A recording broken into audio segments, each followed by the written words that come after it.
Pokemon trainers, welcome back to Bros and Badges. Today we are talking all about Pokemon Champions because a new trailer just dropped giving us the release date, which is April 8th. We're not going to string you along. You don't have to watch to the end of the video to figure out the release date, but what you do got to stick around to the end of the video to find out is this game changing everything for Pokemon? Well, the simple answer is also yes. Yes, it is. But why is that, and what is Pokemon Champions? Well, Pokemon Champions is a new game that is cross-platform. Mobile, Switch, and Switch 2 players can now all compete competitively against each other. Also, this game, as Game Freak has told us, is going to become the replacement for VGC. Come August 2026, Pokemon World San Francisco, which is not too far from me, this is going to be the new competitive way to do Pokemon battling. Joe, that's pretty insane. Tell me your thoughts on this. What does this mean for the Pokemon brand? What does this mean for battling moving forward? And also, what does that mean for the mainline games? Yeah, I mean, I think this is the first time pretty much ever that we've seen Pokemon be so direct with really honing in on the competitive market. I will say for the past couple generations, Pokemon has definitely put strides in giving the competitive scene kind of more tools to work with. They've definitely been supporting it when it comes to the VGC, like the championships and all of that. But with this is completely unprecedented. We've never seen something at this level in terms of giving the players everything they need to just go out there and focus on being competitive, making your perfect team, building it the way you want. And when I say building it the way you want, Zach, I mean literally. There's a whole part of this trailer where they're showing you messing with the EVs and the IVs. I mean, it's insane. You said it best at the top. I think there's really no other way to say it other than the fact that this is completely changing the game. It's essentially Pokemon Stadium, but bigger and better and potentially more expensive depending on how we break down those prices. I think we'll do another video later kind of going through that, because actually the pricing system so far is not concrete. Like, they haven't given us enough information, but also it's pretty confusing.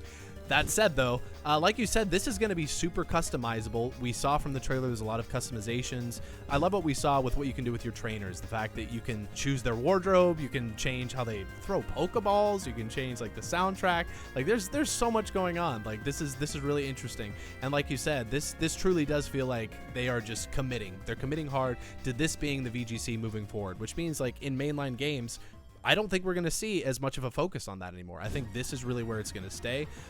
Scarlet and Violet might be the last actual mainline game that we see have a huge dent in the competitive scene.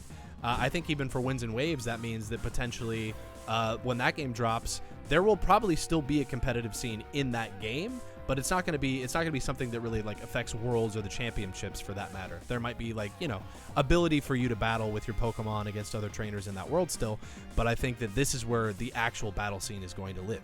And it's really cool too that now mobile players have the ability to jump into that. There's like a much lower bar for entry to be able to battle competitively, and I think that's pretty huge.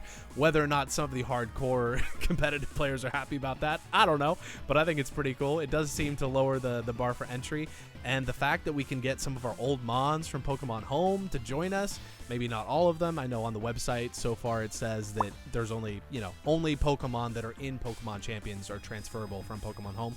But I do think that over time they're going to expand that roster. I would even venture just to say like their plan eventually is to probably have every Pokemon like available in this game. I think that's going to be a rollout, like a steady rollout. It's not going to happen all at once, but along with that rollout, I think we're also going to see each of the gimmicks from the different games appear here. Even in trailers we've seen so far, we know that Terrassalization and we know that Mega Evolutions are in this. I think eventually we'll see Z moves. Eventually we'll probably see Dynamaxing as well.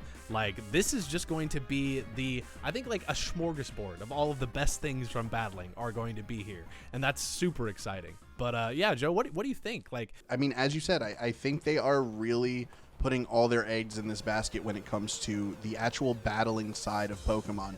And, we kind of talked about this in a previous video, but I think that Game Freak is in a really interesting spot right now where they are kind of diversifying their Pokemon ecosystem, right? We discussed before how the Legends games were kind of given the freedom to kind of mess around with more mechanics that are still kind of mainline adjacent. We call it sideline, but without kind of like switching things up too much. The mainline is now kind of given this interesting freedom, right? Because again, the Legend games are taking over this. Let's take unique mechanics and kind of see what sticks. Now we have Champions, which is like, this is core Pokemon battling. This is what the competitive VGC people love. This is what pretty much anybody who fell in love with the original kind of draw of battling, this is what they can chew on. And this now opens up this kind of like very unique path for the mainline games, which is like they can just simply focus on delivering the perfect Pokemon journey, right? And that's why I think Pokemon Champions is changing the game so much. We're not just getting the perfect battle simulator. What it does for the mainline is even more incredible by opening this up and having them not have to focus so much on a single game. And like you said, all the gimmicks, all the Pokemon, this is going to be an ever-growing like oasis when it comes to content for Pokemon. But yeah, like you said, I absolutely love what this means for the mainline series. It allows them to think more about just the story, exploration, new ways that they can iterate on the formula there without having to worry about how do we make this competitive, because this is where a competitive scene is going to live. I think that's awesome. And also, I'm really excited just to see Mega Meganium destroy people with Solar Beam and not have to charge up because of that Mega Soul ability. There's new abilities, except for you, Embor. Sorry, you're not sitting as pretty. But anyway, y'all, we're going to be covering a lot more with Pokemon Champions as we learn more. Let us know down in the comments, though, what you guys think. Is this something that you are going to download day one?